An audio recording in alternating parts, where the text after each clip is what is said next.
Programm. Jawohl.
Das war wichtig, so ein Stück muss immer erstmal raus.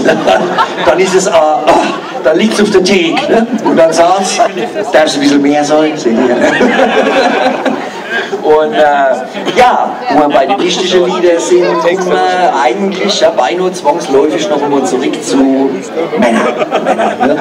Wir, die wir jetzt gerade vor 2 Wochen oder 3 Wochen sowas den spirituellen Höhepunkt unseres Jahreszyklus durchlebt haben, der also selten ist ein Feiertag so missverstanden worden wie der Vatertag, muss man ehrlich sagen.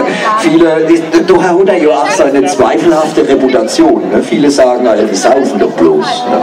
Ja, genau, wird bestätigt sofort aus der ersten Reihe. Ne? Das ist ein Missverständnis. Natürlich ist der Vatertag nichts anderes als ein eintägiges Auswilderungsexperiment, also die eintägige Rückkehr des Mannes in den Schutz, Wärme und Geborgenheit spendenden Schoß der Männergemeinschaft. Dort, wo er eigentlich bei artgerechter Haltung ja, die Äonen überdauert hätte, ne, und dem er durch Lebensumstände wie Wegheirat oder Partnerschaft entrissen war. Ne. Und die Rückkehr in diesen Schutz, Wärme und Geborgenheit spendenden Schoß der Männergemeinschaft dient natürlich nur dazu, um den Mann vor Augen zu führen, dass der 364 Tage dauernde Resozialisierungszyklus, der Frau an ihm praktiziert, reversibel, also umkehrbar ist. Mancher hat das Klassenziel schon in 20 Minuten erreicht. Ne? Kaum ist die Frau der draus und schon ist bei der Wirtschaft. Hallo! Natürlich fühlt sich der in 20 Minuten das Klassenziel erreicht, von euphorischer Freude getragen, zieht er sich zu geistig Getränke greifen und Tageszeitung, wo man sagt, den machen wir noch langsam. Ne? Aber das ist natürlich diese Freude, die in uns das geht, ne, halt ein Jahr lang bis zum Vatertag geht. Und das ist wie eine gute Heizungsregelung, die muss ich euch schwingen natürlich. Ne, halt.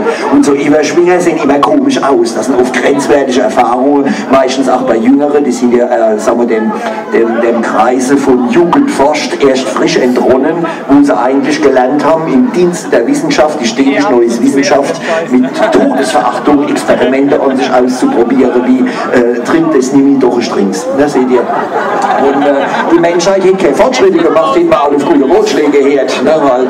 Und mancher meint, ah ja, komm, man ist 9 Monate gekommen an die Wand schlagen, es tut weh, ist noch lange nicht, dass man 10. Mal arbeiten tut. Seht ihr? Das, ne, der didaktische Vorgang, also das Experiment, führt oft viel weiter wie alles, was man aus Büchern gelesen hat. Und in diesem Sinne hat man manches, was man selber besser gewusst hat, manchmal besser gesagt. Und man hat es doch für sich behalten. Und manchmal steht man dann da und denkt, ah, hätte ich noch. Ne? Also mir passiert es nicht so oft, aber es gibt schwer. Nein. Doch. Also das Lied hat die letzte Strophe, da kann er dann mal aufpassen, da passiert es mir auch. Ne? Also. Und mancher steht dann da und sagt, ah, hätte ich noch was gesagt. Und dieses Lied und die eben nicht den Mund aufmachen, gerade im Land, in dem wir den Leiden auftragen, wir denen unser Herz auf der Zunge tragen, was ja eigentlich nichts Schlechtes ist, in dem Land bleiben wir stille Helden. Man kann wahrhaft sagen, auf uns hört man nur selten. Und was du sagst, lässt man nicht gelten. Nur hast du nicht viel zu melden, so bleiben wir oftmals still.